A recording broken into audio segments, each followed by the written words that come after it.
নমস্কার, সঙ্গে থাকবে, স্কিপ করে চলে যাবে না। কি রান্না করলাম তোমাদের কাছে শেয়ার করতে চলে এসেছি। রান্নাটা কিন্তু আমার দুদিন আগের রান্না, আজকে রান্না বান্না হয়নি, নীল ষষ্ঠী উপোস, তার জন্য।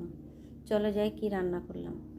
এই যে মুসুরির ডাল রান্না করেছি, বাড়িতে দুটো গাছে টমেটো হয়েছিল, সেটা দিয়ে ডালটা করব। আর এদিকে লাউর ডালনা বসিয়ে দিয়েছি, লাউর ডালনাটা হয়ে যাওয়ার মতো হয়ে গেছে, নামিয়ে নিয়েছি।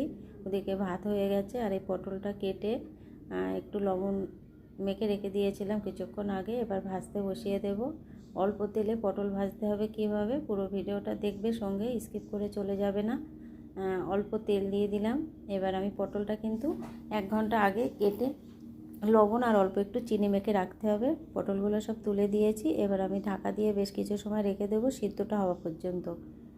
দেখো পটলটা কিন্তু সিদ্ধটা হয়ে গেছে। আমি এবার ঢাকনাটা খুলে দেখিয়ে দিচ্ছি। সিদ্ধটা কিন্তু হয়ে গেছে। এবার আমি লাল লাল করে ভেজে নেব। আর পটল ভাজতে গেলে কিন্তু হলুদ দিতে নেই, হলুদ দিলে কিন্তু পুড়ে পুড়ে যায়, খেতে কিন্তু তত টেস্ট হয় না। আমার মা দেখতাম পটল আর বেগুন ভাজা করতো, কোনো দিনে হলুদ দিত না। এবার দেখো লাল লাল করে ভাজাটা হয়ে গেছে, তেলটা কিন্তু থেকে গেছে। ঢাকনা দিলে তেলটা কিন্তু পুড়ে যায় না, ঢাকনা না দিয়ে ভাজলে পটলটাও ভালো সিদ্ধ হয় না, আর সিদ্ধটাও ভালো হবে না, আবার এদিকে তেলটাও বেশি পরিমাণে লেগে যাবে। ভাজাটা হয়ে গেছে, নামিয়ে নিয়েছে। আর আলু ভেজেছে। নিরামিষ রান্নাবান্না কেমন হলো বন্ধুরা কমেন্টে জানাবে। ভালো লাগলে লাইক কমেন্ট শেয়ার করে দেবে। পুরো ভিডিওটা দেখার জন্য অনেক ধন্যবাদ।